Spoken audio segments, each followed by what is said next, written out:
জিকিরের বরকতে আরশে আজিমের মালিক আমাদের নাম উচ্চারণ করবে। মান যাকারানি ফি নাফসিহি যাকারতুহু ফি নাফসি।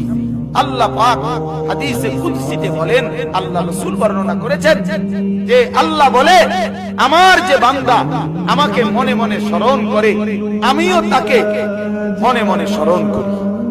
সে আমার জিকির করে, আমিও তার জিকির করি।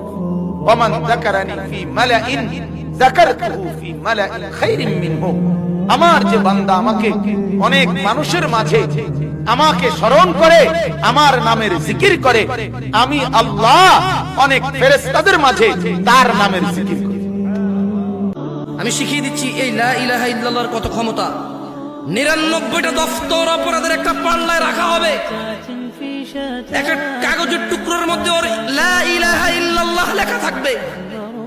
আল্লাহ ওই লা ইলাহা ইল্লাল্লাহ ওকে বলবে যে ওর মিজানে দিতে, ও বলবে যে ইয়া আল্লাহ 99টা দফতর অপরাধের আর লা ইলাহা ইল্লাল্লাহ। আল্লাহ আপনি কি বলছেন? আল্লাহ আল্লাহ বলবে যে ঠিক আছে তুমি দেখো না। ওর এই কাগজের টুকরো লা ইলাহা ইল্লাল্লাহর পাল্লার মধ্যে রাখবে, লা ইলাহা ইল্লাল্লাহ ভারী হবে।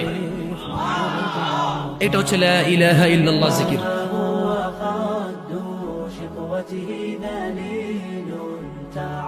বেশি বেশি আল্লাহ তাআলাকে স্মরণ করা বা আল্লাহর জিকির করার যে বেনিফিট গুলো আছে, তার প্রথমটা হচ্ছে এর মধ্য দিয়ে আল্লাহ তাআলার সাথে আমাদের একটা স্পেশাল অ্যাটাচমেন্ট গড়ে ওঠে, একটা সুগভীর সম্পর্ক গড়ে ওঠে।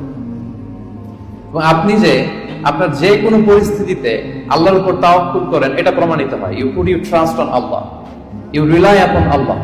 আপনার যে কোনো সিচুয়েশন আপনি আল্লাহকে স্মরণ করেন, তার মানে কি আপনার তাওয়াক্কুল বা বিশ্বাস, আস্থার জায়গাটা কার উপরে? আল্লাহর উপরে। এটা প্রমাণিত হয়।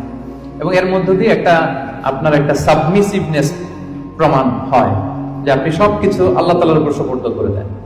এবং এর ভেতর দিয়ে আল্লাহর সাথে একটা গভীর অ্যাটাচমেন্ট, একটা সম্পর্ক আমাদের গড়ে ওঠে।